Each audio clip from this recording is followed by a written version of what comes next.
Nagpahigayon og public consultation kalabot sa proposed anti-dynasty bill nga iduso sa Senado. Ani report.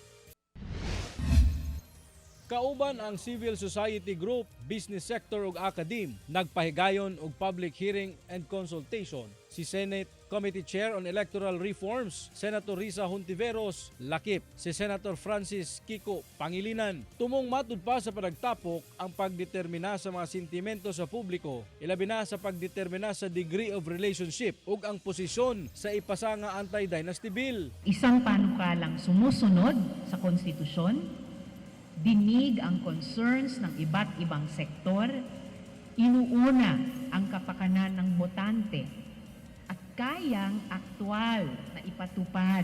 Dugang pa ni Senator Kiko ang co-author sa maong balaod nun nga sa kasamtangan adunay 8 ka mga bersyon. Ang anti-dynasty bill sa Senado, lakip na kuno ang probisyon nga giduso ni Senator Loren Legarda. Dugang pa sa senador nga sulod sa halos 40 ka tuig, walay balaod nga magpahingpit sa anti-political dynasty nga daan na kunong nalatid sa 1987 Constitution.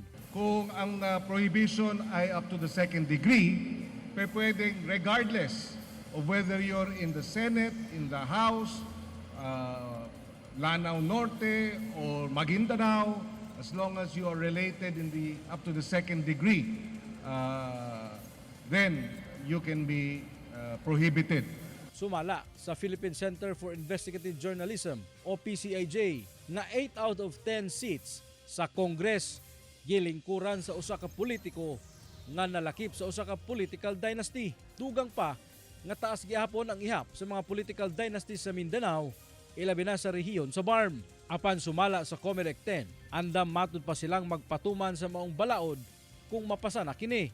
The law passed is ambivalent, may ambiguities, and prone to loopholes. Yan ang mahirap.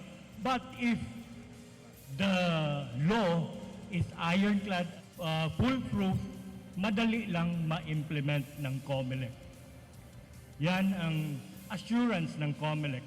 We may not pass a perfect law at first, pero para sa akin, basta siya, impactful na batas. Hindi siya walang kwenta, hindi siya for compliance lang. Kauban si Makoy Sempron, James Paulo Yap, 1 Mindanao.